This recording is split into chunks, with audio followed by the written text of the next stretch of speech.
Hello বন্ধুরা, স্বাগতম তোমাদের চ্যানেল গৌড় শর্মা স্টুডিতে। তোমরা যারা যারা ইউনিভার্সিটি অফ গৌড়বঙ্গর আন্ডারে 5th সেমিস্টারে বিভিন্ন কলেজে পড়াশোনা করেছ এবং যাদের সাবজেক্ট আছে political science, general, paper code রয়েছে TSE 1B, women power of politics, এই সাবজেক্টটি যাদের রয়েছে তাদের জন্য শুধুমাত্র এই ভিডিওটি। বন্ধুরা, তোমরা যারা যারা ইউটিউবে বিভিন্ন কোশ্চেন দেখছো, অবশ্যই পেপার কোডটির দিকে একটু বিশেষভাবে খেয়াল রাখবে, কারণ পেপার কোড অনেক সময় সবাই বুঝতে পারে না। ভুলভাল কোশ্চেন পড়ে গেলে তোমরা পরীক্ষার হলে কিন্তু তোমাদের অনেক অসুবিধা হয়ে যাবে। চলো বন্ধুরা, বেশি না দেরি করে আমরা এগিয়ে চলি মূল বিষয়ের দিকে। প্রথমে আমরা কি দেখতে পাচ্ছি? প্রথমে আমরা দেখতে পাচ্ছি বিভাগ ক, যে কোনো দুটি প্রশ্নের উত্তর দাও, মান 12।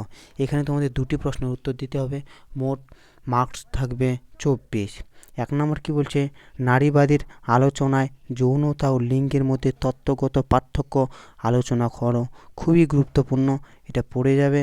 2 নম্বর বলছে নারীবাদীদের বিভিন্ন রূপগুলি সংক্ষেপে আলোচনা করো, এটাও খুবই গুরুত্বপূর্ণ। 3 নম্বর বলছে ভারতের নারী আন্দোলনের একটি রূপরেখা দাও, খুবই গুরুত্বপূর্ণ বন্ধুরা। 4 নম্বর বলছে পরিবারের সংজ্ঞা দাও, আমাদের সমাজের পরিবারের বিভিন্ন কার্যগুলি আলোচনা করো, খুবই গুরুত্বপূর্ণ। 5 নম্বর বলছে সম্প্রদায় বলতে কী বুঝো, সম্প্রদায়ের সুবিধা ও অসুবিধা আলোচনা করো, এটাও পড়ে যাবে। 6 নম্বর বলছে পিতৃতন্ত্র কী, পিতৃতন্ত্রের সুবিধা অসুবিধা আলোচনা করো, খুবই গুরুত্বপূর্ণ বন্ধুরা। এই 6টির মধ্যে তোমরা যদি পড়ে যাও যে কোনো দুইটি, অবশ্যই পরীক্ষার হলে তোমাদের কমন পেয়ে যাবে। শুধু তোমাদের কনসেপ্ট বুঝে পড়তে হবে, মুখস্থ করলে কিন্তু চলবে না। এবার বিভাগ ক্ষয়ে কি বলছে?